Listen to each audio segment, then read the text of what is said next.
নমস্কার, কেমন আছো তোমরা সবাই? পাইলের সংসারের একটি ছোট্ট ব্লগে তোমাদের সবাইকে স্বাগত জানাই। এটা হচ্ছে মায়ের বাড়িতে ছিলাম, তার মধ্যেই একদিন গিয়েছিলাম মন্দিরে। একদিন না 2-3 দিন গিয়েছিলাম। তবে যখন আমি মায়ের বাড়ি যাই তখনই তোমরা জানো যে আমি মন্দিরে যাই এবং ঠাকুরের একটু দর্শন করে আসি। তো বেরিয়ে যাওয়ার আগের দিন আমি একটু গিয়েছিলাম, মনটাও খারাপ ছিল, তো ভাবলাম একটু মন্দিরে যাই, ওখানে গিয়ে বসলে অনেক মানুষজন দেখলে মনটা অনেকটা ভালো হয়ে যায়। আর এই যে ঠাকুরের নামটাম শুনলে একটু মনটা অন্যরকমই হয়ে যায়, সব টেনশন দূর হয়ে যায়। আর এটা হচ্ছে নেক্সট দিন। এই দিন হচ্ছে আমরা সবাই মিলে যাচ্ছি দাদার কাছে। দাদা যেহেতু চলে যাবে চাকরির জায়গায়, ও আছে হচ্ছে যেখানে ওর মেয়ের স্কুল আছে। যেমন আমি স্কুলের থ্রু বাইরে থাকি, তেমন আমার বৌদিও সেই রকমই থাকে। তো সেটা দূরে না, করিমপুরেই। তো সেই জন্য দাদা আজকে ওখানেই আছে, ওখান থেকে বেরিয়ে যাবে। তো আমরা এখান থেকে যাচ্ছি, ওরা এতদিন বাড়িতেই ছিল। তো লাস্ট কিছুদিন থেকে ওর মেয়ের স্কুলের মানে খুব কামাই হচ্ছিল, তো সেই জন্য যাওয়ার আগে 2 দিন ও স্কুল করিয়ে তারপর মেয়েকে যাবে, ও যাবে। তো আজকেও ও যেহেতু চলে যাবে, আজকেও কিন্তু ওর মেয়ে স্কুলে যাবে। তো সেই জন্যই আর কি ওখান থেকে যাওয়া।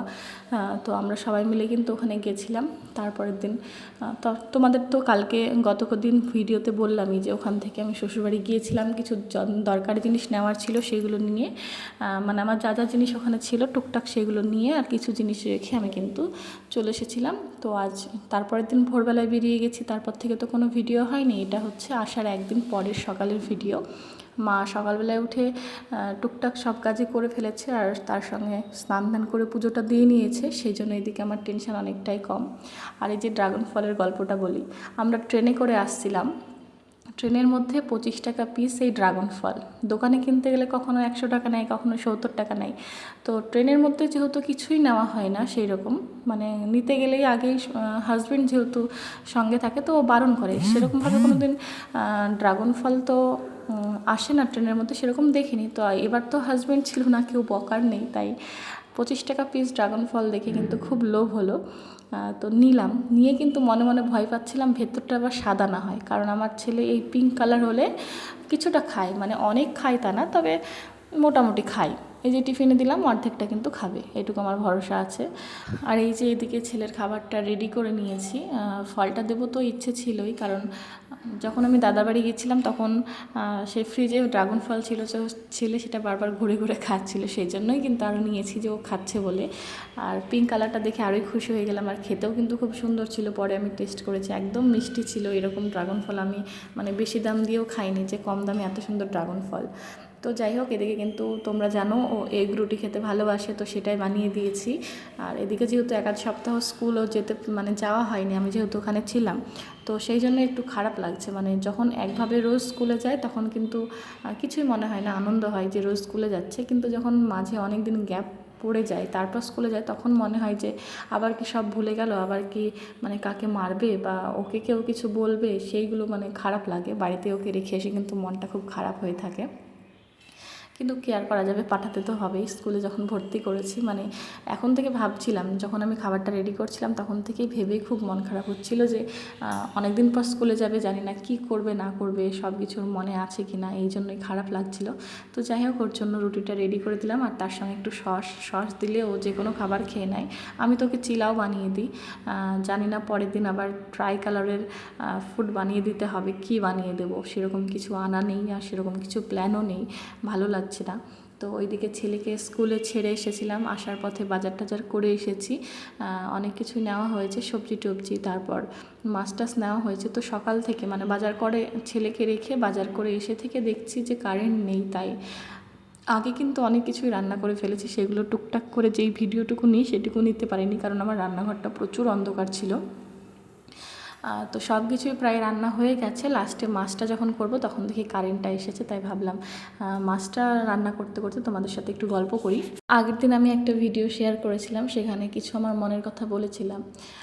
তো আমি ভেবেছিলাম হয়তো অনেকে হয়তো খারাপ কিছু বলবে, তো আমি সেখানে অনেক সাপোর্ট পেয়েছি। তো আমার খুব ভালো লেগেছে যে কথাটা শেয়ার করে। আমি তো হালকা হয়েছি, তার সঙ্গে তোমরাও যে সাপোর্ট করেছো, আর তোমাদের সঙ্গেও যে এরকম সমস্যা হতেই থাকে, তো শুনে আমারও কিন্তু খুব খারাপ লাগলো যে শুধু আমি এই পৃথিবীতে এরকম না, সবার সাথেই টুকটাক এমন কিছু হয়েই থাকে। তো কেন জানি না এগুলো হয়, একটু সবাই মিলে মানিয়ে নিলেই তো ব্যাপারটা কিন্তু নর্মাল হয়ে যায়। শুধু যে আমরা ছোটরা আমরাই যে শুধু ভুল করি সেটা কেন বড়রা ভাবে, বড়রাও তো অনেক রকম ভুল করে। তারা তো যেমন না, তারা সব কাজ ঠিক করে, তারা যা করে সব কিছু আমাদের ভালো লাগে, আমাদের চোখে সেটা ঠিক সেটা তো না। আমাদের করা জিনিসগুলো তাদের চোখে যেমন ভুল, তেমন তাদের করাও কিছু জিনিস আমাদের চোখে ভুল হয়। তখন তো আমরা তাদেরকে আঙুল তুলে দেখিয়ে দিই না যে তুমি এই কাজটা ভুল করেছো। তবে ছোটরা কোনো ভুল করলে কেন বারবার তাদেরকে এইভাবে আঙুল তুলিয়ে দেখিয়ে দেওয়া হয়। আর আমি আমার ভুলটাকে ভুল বলে মানি না, এটা আমার পরিস্থিতি। আমি ইচ্ছে করে এগুলো করিনি। যদি ইচ্ছে করে করতাম তাহলে এরকম আমি প্রত্যেকবারই করতাম বা করব। আর আমি যেহেতু এটা ইচ্ছে করে করিনি, এরকম কোনো দিনই হবে না। যদি আমি সুস্থ থাকতাম আমি অবশ্যই সব কিছু ম্যানেজ করেই চলতাম। আর আমি কিন্তু সব কিছু ম্যানেজ করেই চলতে ভালোবাসি। কোনো সাইডে কিন্তু আমি মানে সেই রকমভাবে রাখি না যে এক সাইডে আমি বেশি যাব, বেশি ঘুরবো ফিরবো, আর এক সাইডে আমি পাত্তা দেবো না, এমনটা নয়। আমি কিন্তু এখানে আমার শাশুড়ি মাকে নিয়েই থাকি। তিনি জানি না উনি অন্য কারোর সামনে কি বলবেন কি না বলবেন, তবে আমি বুক ফুলিয়ে বলতে পারি যে তাকে আমি একটা দিন আমি রান্না করে খেতে দিই না, বা কোনো সময় কোনো হুকুম করি না যে এই জিনিসটা তুমি করো। প্রত্যেকটা কাজ সংসারে সকাল থেকে ঘুম থেকে উঠে আমি করার চেষ্টা করি। ওনার যেটা নিজে থেকে মনে হয় উনি করেন, না মনে হয় যেদিন না মনে হয় সেদিন না করেন। এখানে কিন্তু আমার কোনো অভিযোগ নেই বা আমি কিছুই বলি না।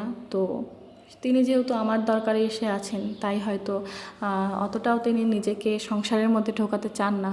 তাতে আমার কোনো অসুবিধে নেই, কারণ আমি এসেছি আমার ছেলেকে পড়াতে, উনি এসেছেন কিন্তু বাধ্য হয়ে, মানে আমাদের মন রাখার জন্য বা ছেলের মন রাখার জন্য বা ছেলের কথাতে ওনাকে আসতে হচ্ছে। তো সেখানে আমি খুব একটা কাউকে জোর জবরদস্তি করি না। আর তোমাদের কমেন্ট পড়ে আমি সব থেকে যেই জিনিসটা বেশি বুঝলাম, প্রত্যেকটা মানুষ একই কথা বলেছে যে আমার সাথেও সেম সমস্যা হতো, এখন আমি হাজব্যান্ডের সঙ্গে আছি, খুব ভালো আছি। হ্যাঁ, আমিও হাজব্যান্ডের সঙ্গে থাকলে সত্যিই ভালো থাকি, তবে সব সময় তো আমাদের ভাগ্য সাথ দেয় না। এবার হাজব্যান্ডের যদি পোস্টিং ভালো কোথাও আসে তবে হয়তো যাব, আর যদি পোস্টিং ভালো কোথাও না আসে তাহলে আমার কিছু করার নেই, এইভাবে আমাকে চলতে হবে। কতদিন চলতে হবে তাও জানি না। ভগবানকে ডাকছি যেন পোস্টিংটা ভালো আসে।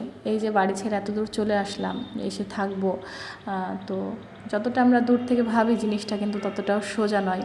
এই যে আমি একটা মেয়ে, সারাদিন সংসারের কাজ করি, মানে একটা সংসারে তোমার বাবা মা বাড়ির সবাই মিলে যেই কাজটা করে, সেই সংসারে আমি একাই কিন্তু সেই কাজটা করি। যেমন ধরো বাজার করা, গ্রসারি, সবজি, মাছ, ছেলের স্কুলের বিভিন্ন জিনিসপত্র, ছেলেকে পড়ানো, নিজের সংসারের কাজ, মানে একটা পরিবারের সবাই মিলে যে কাজটা করে, আমি যেহেতু এখানে একা আছি তো সব কাজটাই কিন্তু আমাকে একা একা করতে হয়।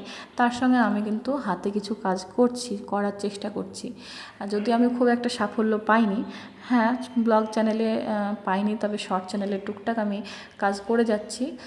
তবে এই চ্যানেলটাও আমি দাঁড় করাবই, এটা আমার ইচ্ছা, আর আমি করাবই, কারণ আমার কিছু একটা জীবনে করা লাগবেই। না হলে আমি মানে এমন একটা পরিস্থিতিতে আছি যেখান থেকে আমি আর ঘুরতে পারবো না।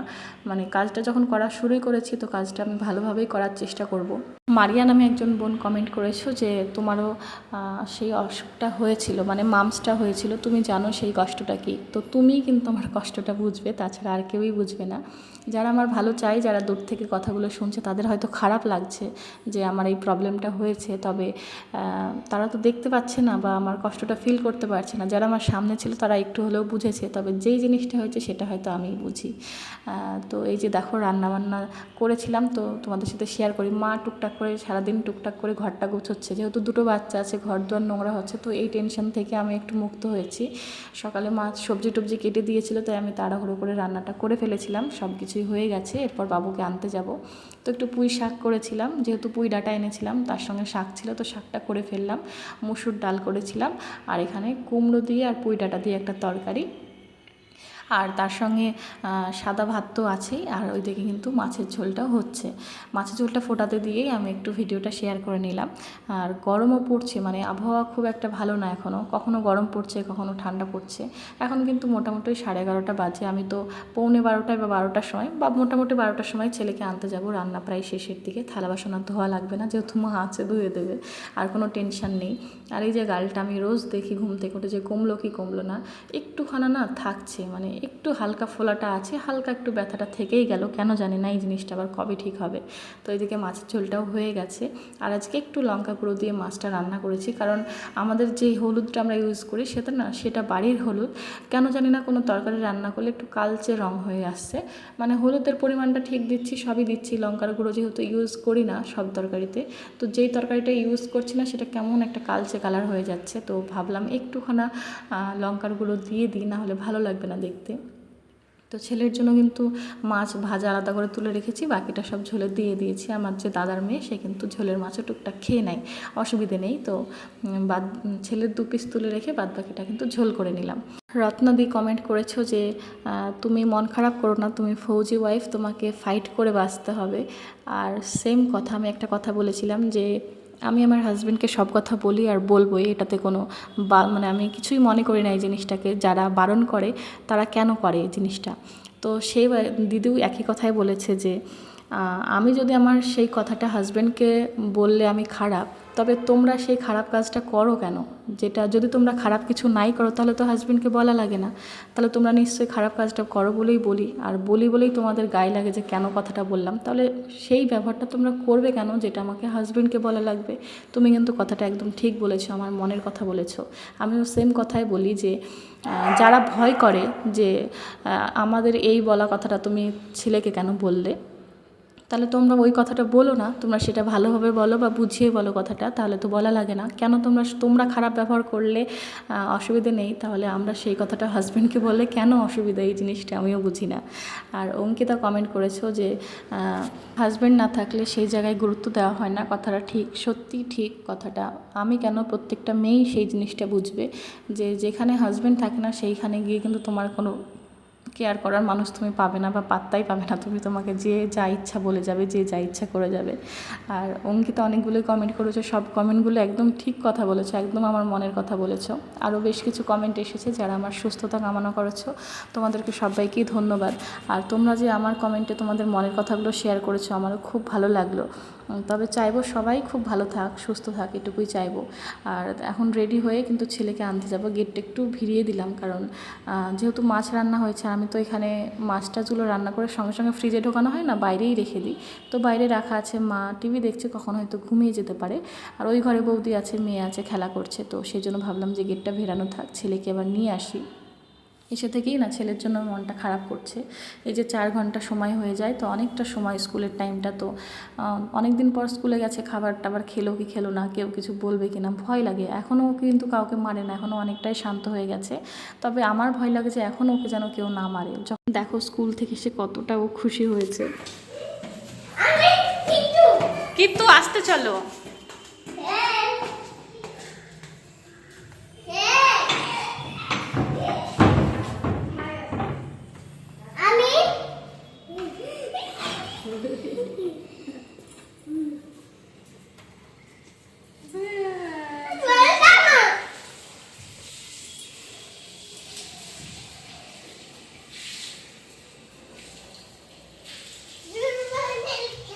ওখানে দাঁড়া, জুতো খুলে।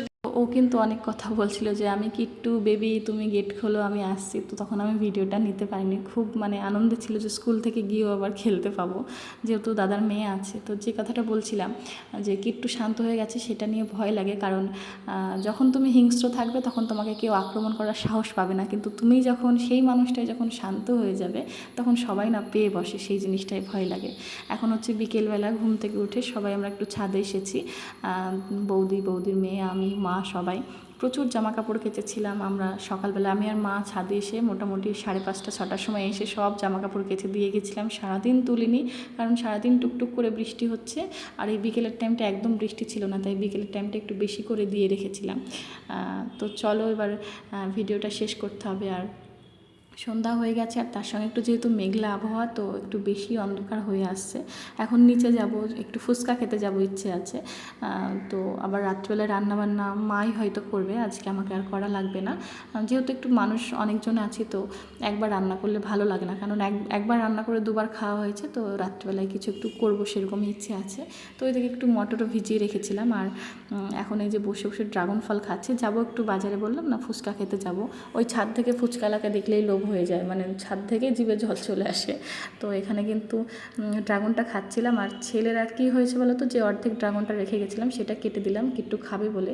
তো ও আর খেতে পারলো না, এক পিসই খেয়েছে, খেয়ে ওর জিভটা যেহেতু লাল হয়ে গেছে সেটাতেই ও খুশি।